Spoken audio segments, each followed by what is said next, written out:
Habari za jioni. Amjambo. Public Campus Ministry. Ninashukuru sana Mungu wa mbinguni jioni ya leo kusimama mbele yenu kwa ajili ya kipindi hiki muhimu sana.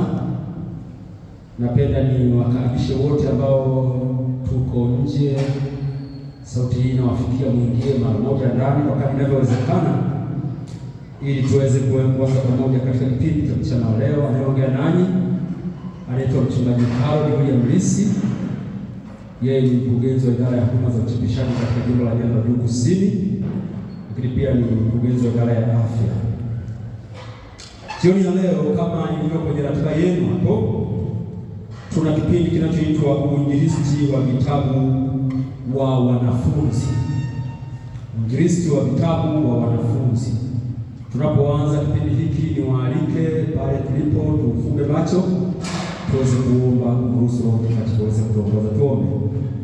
Baba yetu na Mungu wetu wa mbinguni, tunakualika kwa njia ya Roho wako Mtakatifu uweze kuwa mwalimu wetu katika kipindi hiki cha mchana, ili kila mmoja wetu ambaye amepata nafasi ya kuwa sehemu ya wahudhuriaji katika sabato ya leo na kuwepo mchana wa leo aweze kuona baraka nyingi za kuwepo katika sabato hii, pamoja na haya ambayo jioni ya leo naruhusu uweze kuyapokea. Tunaomba katika jina la Yesu, amina. Uinjilisti wa vitabu wa wanafunzi.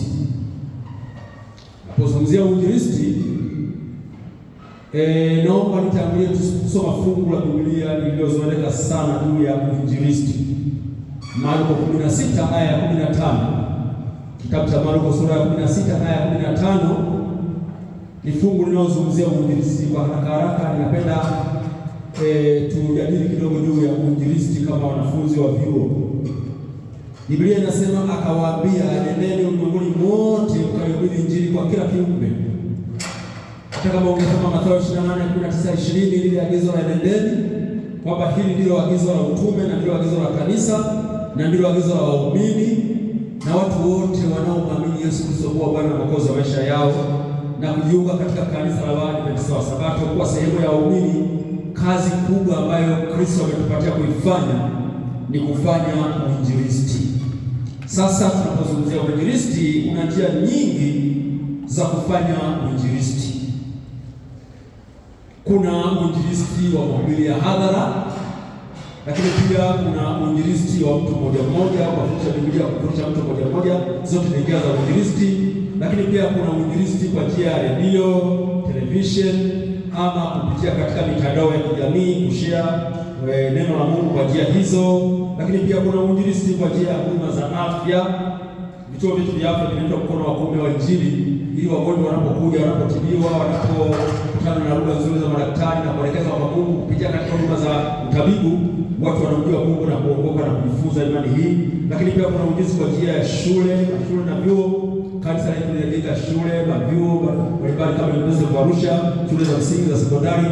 Watoto wanaolelewa na kuja katika shule hizo kupitia katika mazingira hayo yanawafanya kumjua Yesu Kristo, zinakuwa ni vituo vya uinjilisti. Lakini pia kuna uinjilisti kwa njia ya masomo ya sauti ya unabii, uinjilisti kwa njia ya uimbaji, kupitia karama mbalimbali ambazo Mungu ametupatia. Zote hizi ni njia za uinjilisti.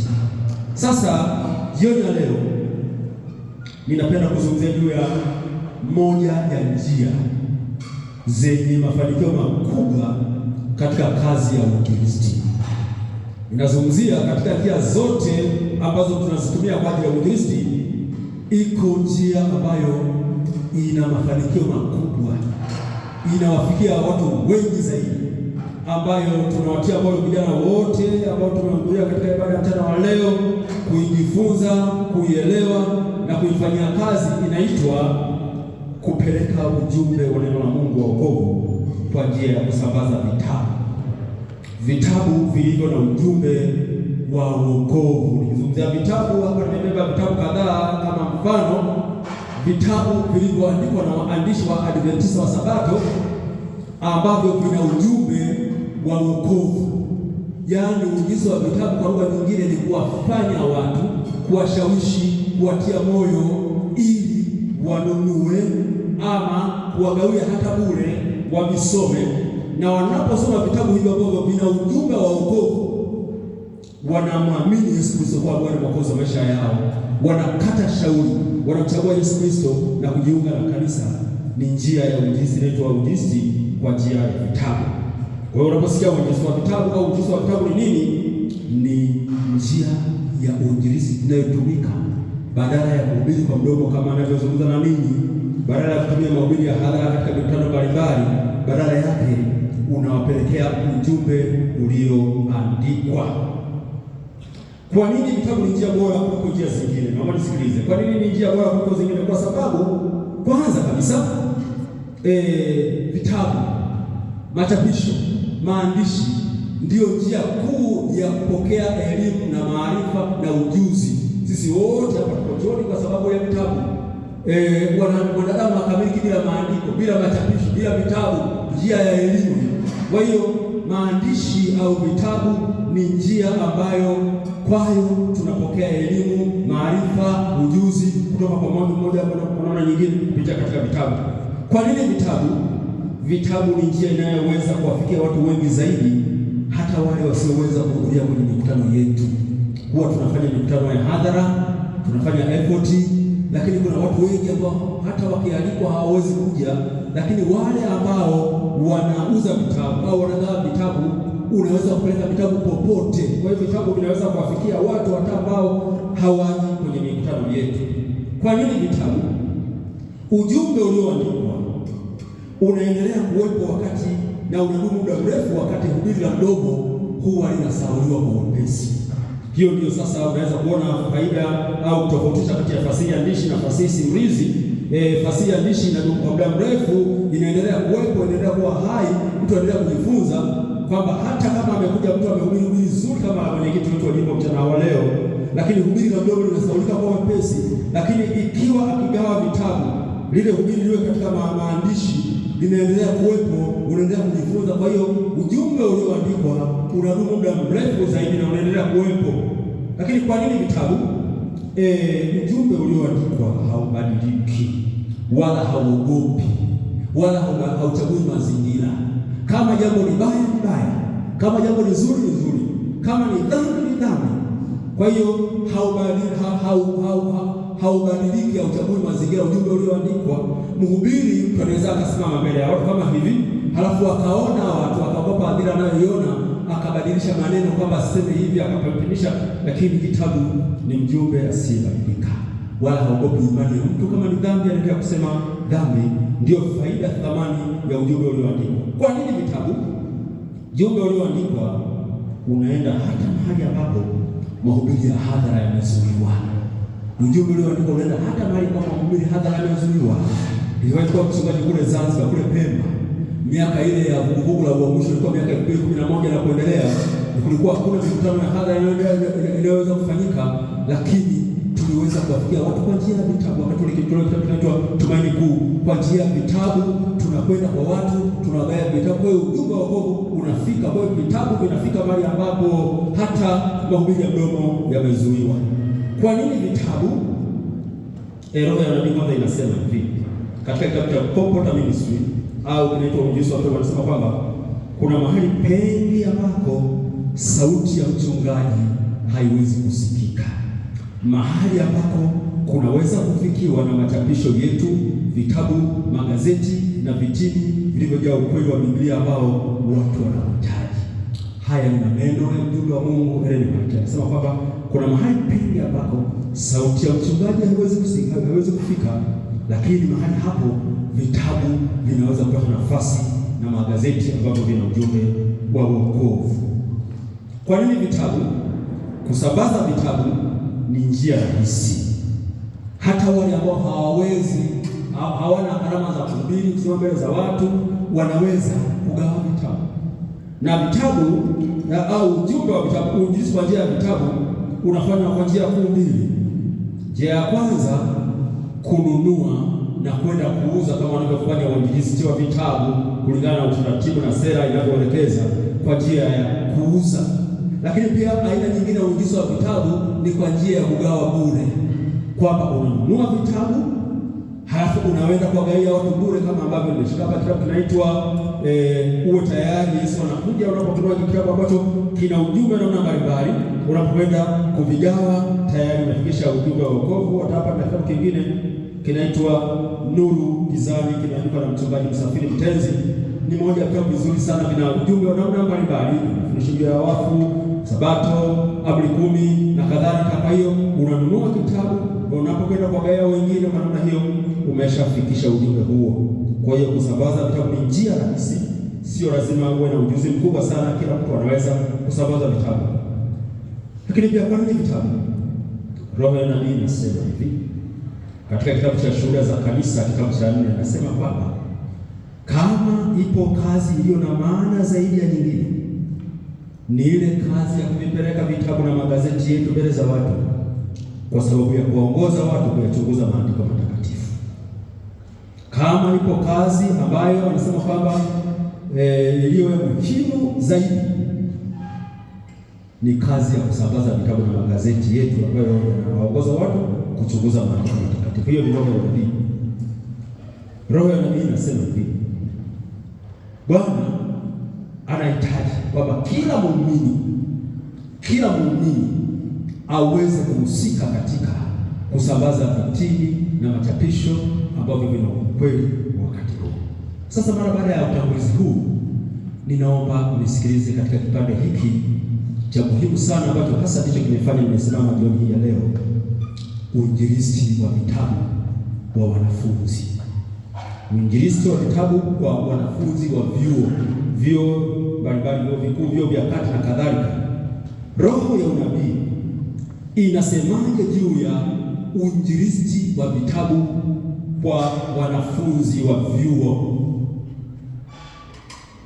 Katika kitabu kinaitwa Uinjilisti wa Vitabu, kinaitwa Corporate Ministry katika lugha ya Kiingereza, anasema kwamba Bwana ameanzisha mpango, na maneno haya tuyatafakari kwa kina sana.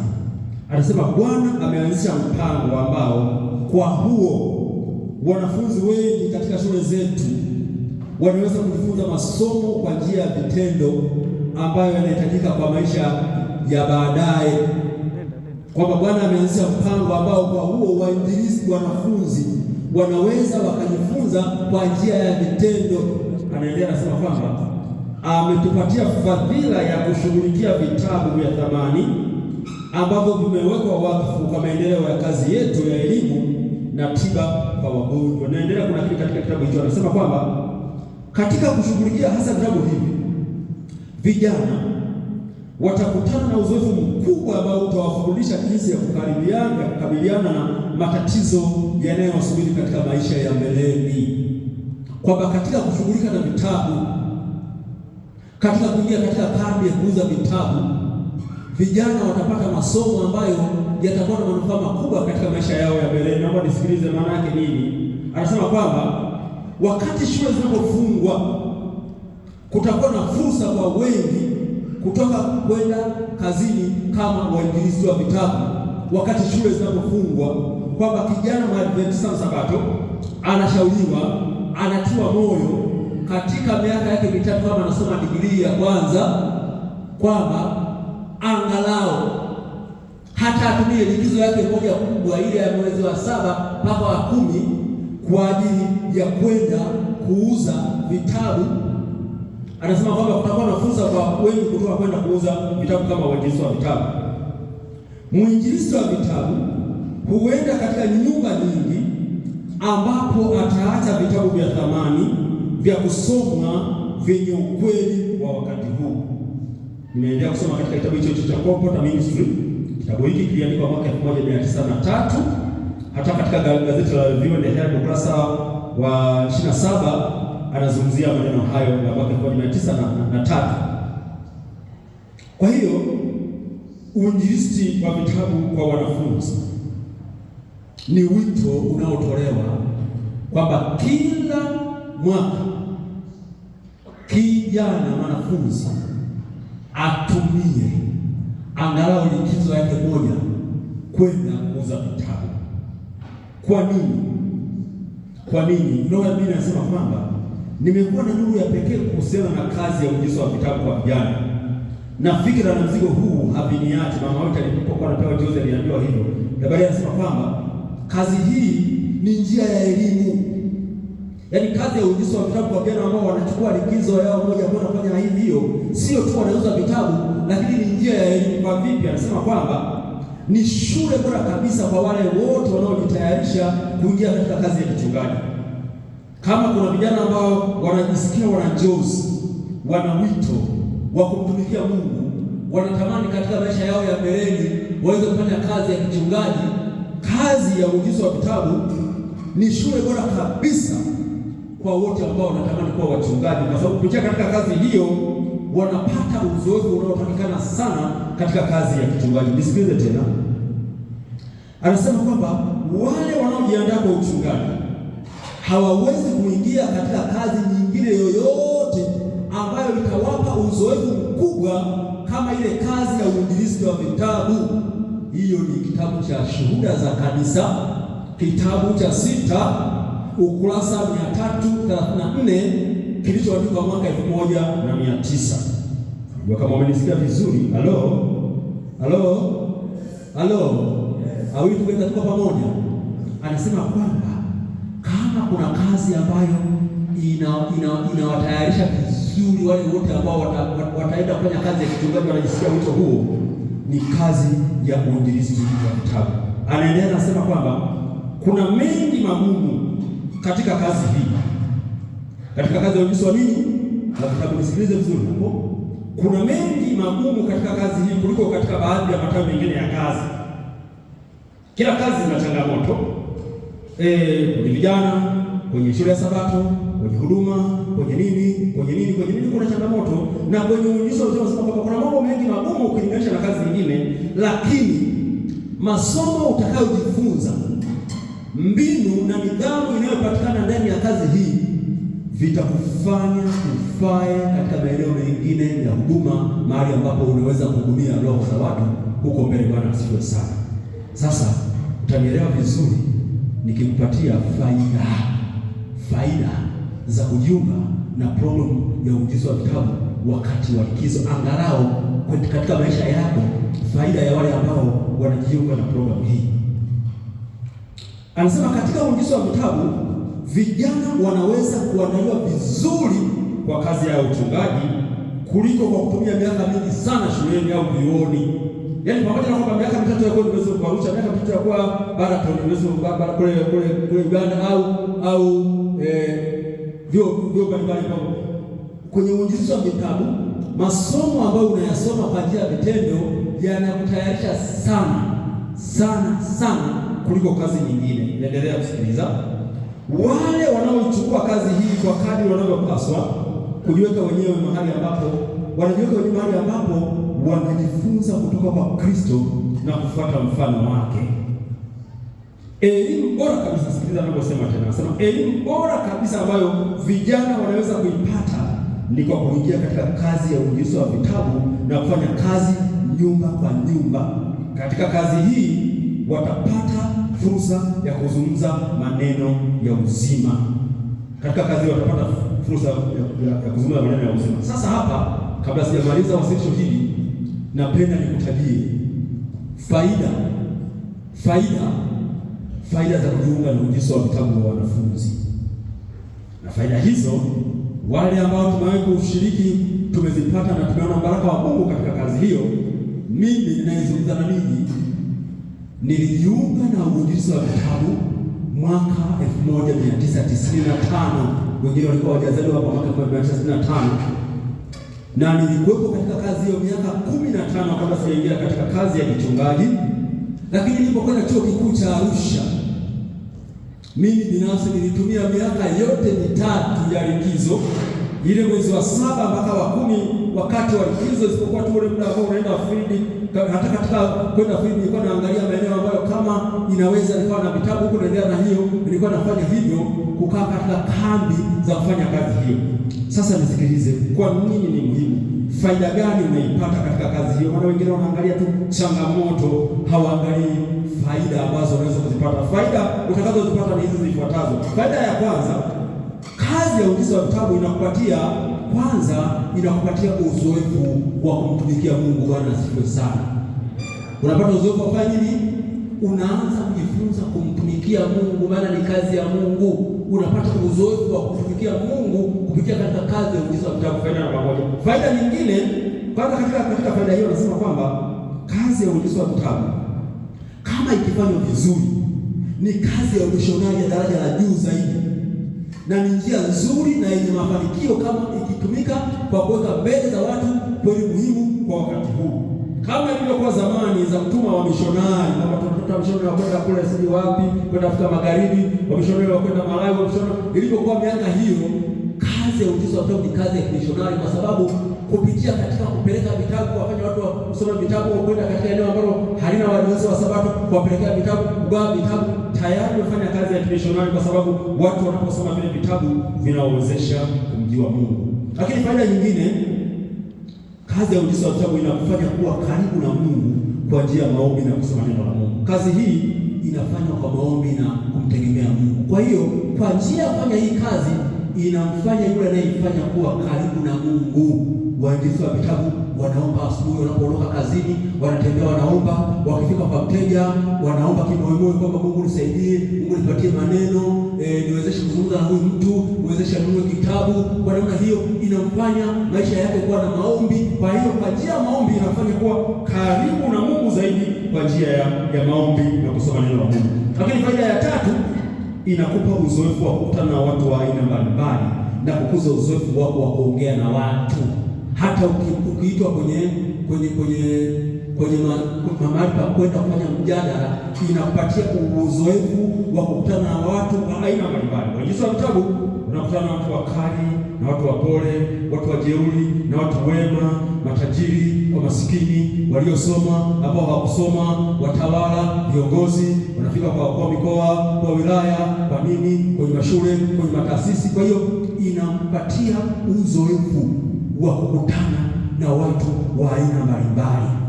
Inapatia uzoefu wa kukutana na watu wa aina mbalimbali na kujenga confidence, uwezo wa kuzungumza, uwezo wa kujieleza, uwezo wa kujibu maswali, uwezo wa kujenga hoja. Unapoanza anakuwa kama mwanafunzi ambaye bado anatambaa hivi, lakini kadri anavyoendelea inapatia uzoefu wa kuongea na watu. Sio hivyo tu, lakini pia inawajengea vijana ujasiri na hali ya kujiamini kwa kadri unavyokwenda kukutana na watu namna mbalimbali. Unakutana nao, unaenda kukutana na watu ambao hata hujawazoea. Unaenda ofisi ambazo hata hujatarajia kwamba unaweza kufika hapa, lakini kwa sababu ya uinjilisti wa vitabu unapata sababu ya kwenda kwa ofisi ya mkuu wa mkoa, unapata sababu ya kwenda kwa ofisi ya polisi ya mkoa, unapata sababu ya kwenda kwa daktari, unapata sababu ya kwenda mahali fulani, unapata sababu ya kwenda kwa waziri, unapata sababu ya kwenda kwenye ofisi ya sayansi na madini, ni wapi.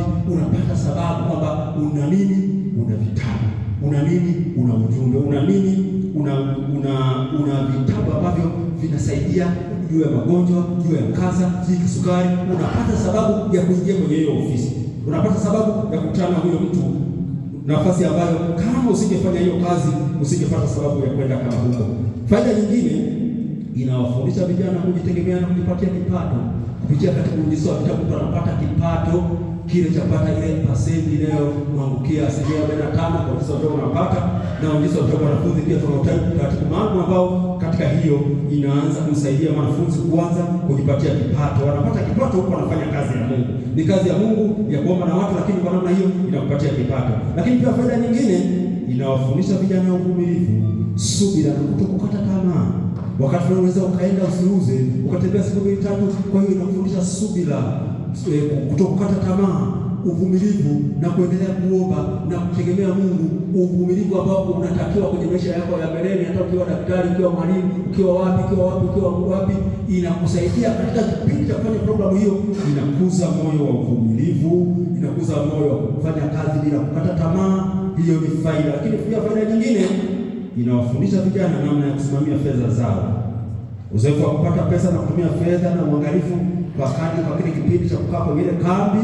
Wakati anapoendelea hivyo, inafundisha bajeti na kuendelea kutunza fedha zao. Lakini faida nyingine, inaweza kuwasaidia vijana kulipia gharama za masomo, kuwapunguzia wazazi wao mzigo wa mahitaji ya shule au mahitaji ya vyuo. Wakati utakapofika, kwa mfano, unaposikia kwamba kuingia katika likizo muda miezi ya 7 mpaka ya 10, kipindi cha katikati hapo inamfanya kijana ajipatie kipato. Lakini pia ni ulinzi, programu ni ulinzi.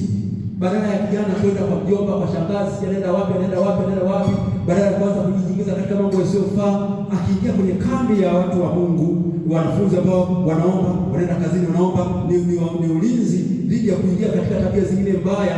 Maana watu ambao hawafanyi kazi, watu ambao ni wavivu, ambao wamekaa tu nyumbani, hawana misheni yoyote, matokeo yake wanajikuta wanaingia kutenda matendo yasiyofaa.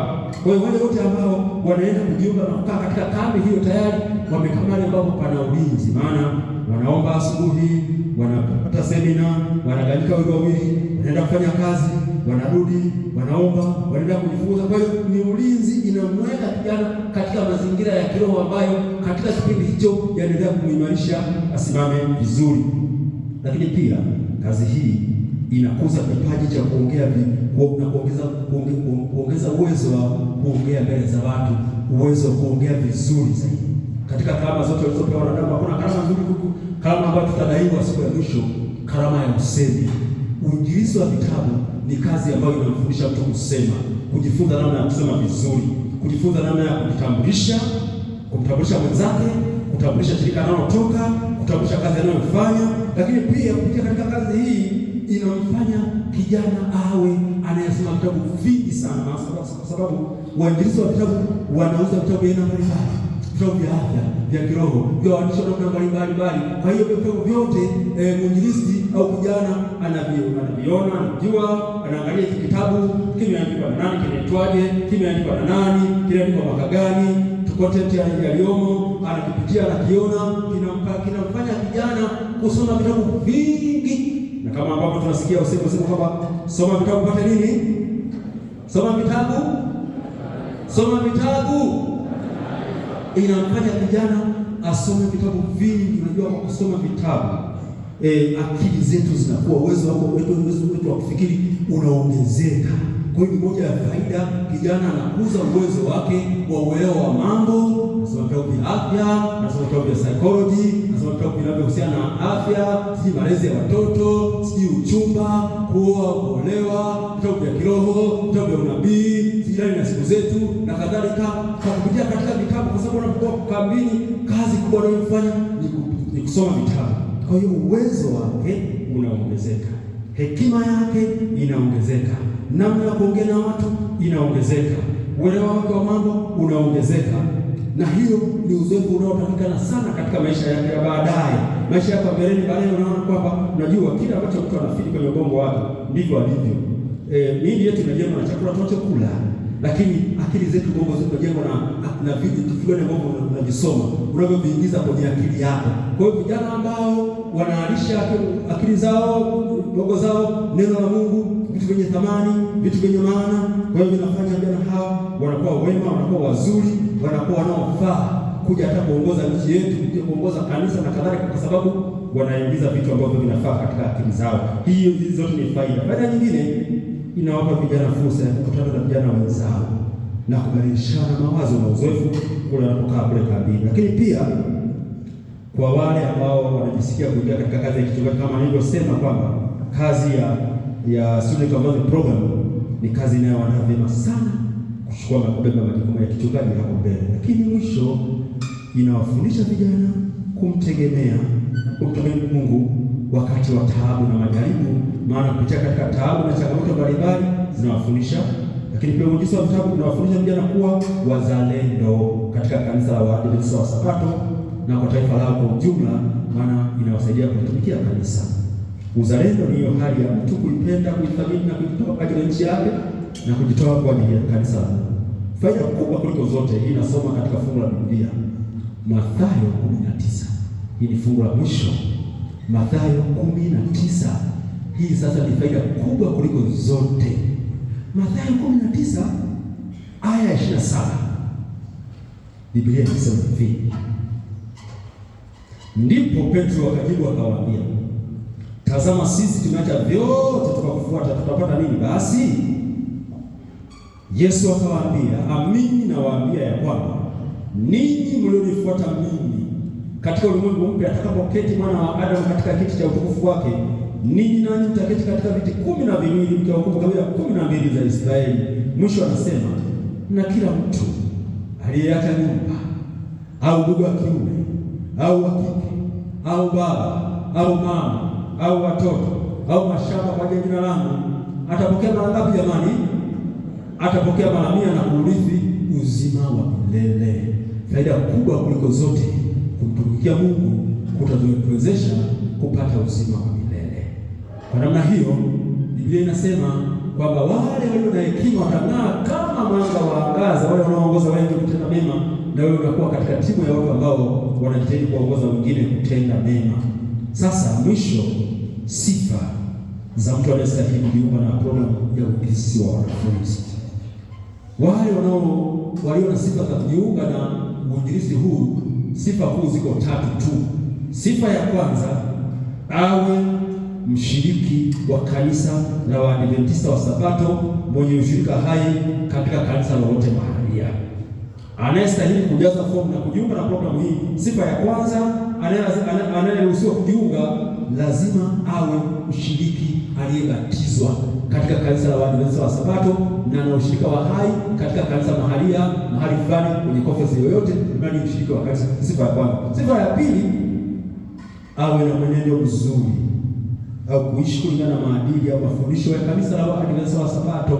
Awe mtu ambaye ana mwenendo mzuri, anaishi kulingana na mafundisho ya kanisa, kuhudhuria ibada, kisha zaka, sadaka, mavazi, maisha yake safi, awe na mwenendo mzuri. Sifa ya tatu na ya mwisho, awe anasikia wito wa kufanya kazi ya uinjilisti, anasikia na shauku, anampenda Mungu, anatamani wengine pia wamjue Mungu, maana kazi ya uinjilisti wa vitabu ni kazi ya uinjilisti. Kwa hiyo ana moto, anasikia shauku ya kumtumikia Mungu na kumfanyia Mungu kazi. Baada ya sifa hizi 3, unaniuliza swali, ninawezaje kujiunga na programu hii?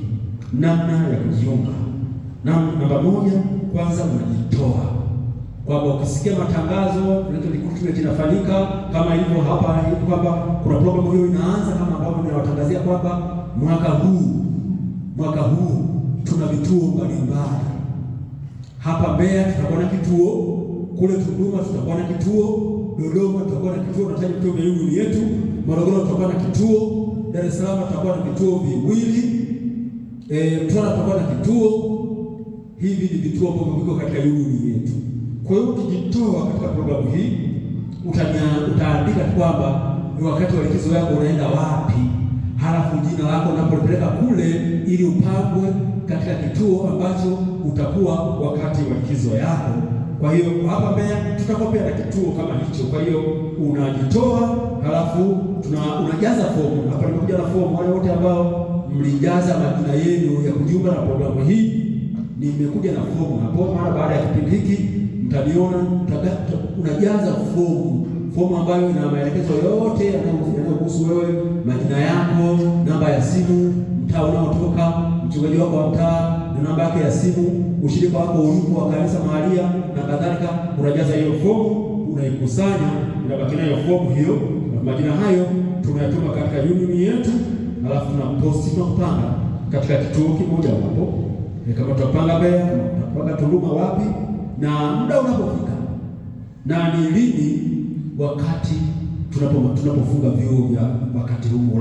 Naelewa vyuo vyetu vinafungwa lini, lakini katika union yetu programu imepangwa ianze mara baada ya kufunga vyuo mwezi wa 7, tarehe 20 wakati kulingana na mazingira ya vyuo, na ni programu ya miezi 3 kutoka hapo mpaka mwezi wa 10 hapo, kabla vyuo havijafunguliwa katika muhula unaotaka kuja mwezi wa 11 kulingana na kalenda ya vyuo. Kwa hiyo na ina masaa ambayo yule ambaye anajiunga lazima atimize yale masaa ambayo anapaswa kutimiza, maana pia kuna scholarship. Wale wote ambao wanafikia magoli yaliyowekwa, basi wanapata scholarship ya union kwa kadri ilivyowekwa. Tutakapobaki na wenyewe wale ambao wamejitoa, tunawajulisha utaratibu mzuri unavyokuwa. Kwa hiyo unajitoa, unajaza fomu, halafu unabaki kujiandaa au kujipanga ili muda utakapofika uweze kujiunga na timu ya wale ambao watakaa kamili muda utakapofika. Lakini pia wale wote wanaojiunga baadaye tunawapatia mafunzo, semina ya namna ya kufanya kazi maana wanaenda kufanya kazi wawili wawili, lakini hawaendi kazini mpaka tunawakalisha kitako na kuanza kujifunza uinjilisti ni nini, namna kuvaa, namna kujieleza, namna ya kuuza, namna ya kuvieleza unavyoviuza, thamani yake, faida yake na kadhalika. Mara baada ya kupokea semina ya siku 2-3 ya maelekezo ya kila kitu, kwa tayari wanakuwa wametayarika. Alafu ndani hiyo kambi kunakuwa na msimamizi ambaye atakuwa anafanya kazi ya kuwasimamia. Ndani ya hao wanakuwa wanapewa vitabu ambavyo watakuwa wakienda kuviuza. Lakini maandalizi ambayo unapaswa kuyafanya ni pamoja na haya yafuatayo: maandalizi ya kiroho na mahusiano yako na Mungu, lakini pia maandalizi ya mahitaji, kama vile unapaswa kujiandaa nguo nzuri za kuvaa wakati wa kazi. Utakapofika unaandaa nguo za kuvaa wakati wa kazi, kuandaa begi la kubebea vitabu, kuandaa pea za viatu kulingana na uhitaji wako, na mahitaji mengine ya kibinafsi kama sabuni, mafuta, mashuka na vitu vingine ambavyo utapaswa kuja navyo kambini. Hiyo ni kambi yetu kama Waadventista wa Sabato. Wale wakati wengine wameenda JKT mafunzo, wale wa kidato cha 6, sisi vijana wetu wanavyuo tunapeleka katika kambi ya mafunzo ya uinjilisti wa vitabu. Bwana Yesu asifiwe sana. Hiyo ni kambi ya vitendo, wanafanya kazi, wanarudi, wanafanya kazi, wanarudi. Kwa njia hiyo wanaandaliwa kuwa watumishi wa Mungu katika kanisa la Mungu. Wale wanaokuwa watakapokuwa wachungaji, kazi hiyo inawaandaa kuwa wachungaji bora hapo mbele, lakini pia kazi hiyo inawasaidia kupata pesa za kujikimu. Kazi hiyo inawasaidia wale wanaofikia malengo kwenda vyuoni kwa ajili ya kusaidia kupata msaada. Kwa namna hiyo ni kazi inayoweza kuwalea na kuandaa watu kwa ajili ya kazi ya Mungu. Kwa hiyo unapokuja kambini, njoo na Biblia yako, mwongozo wa kufunza Biblia, kitabu cha nyimbo na mahitaji mengine, na nguo za michezo, nguo za mazoezi na vitu vingine. Tutakuandikia kwenye barua, sahani, vijiko, vikombe na namna yote ya kukaa kambini. Bwana Yesu asifiwe sana. Wangapi wamenielewa? Nione mikono kama wamenielewa. Tupa mkono hivi. Halo.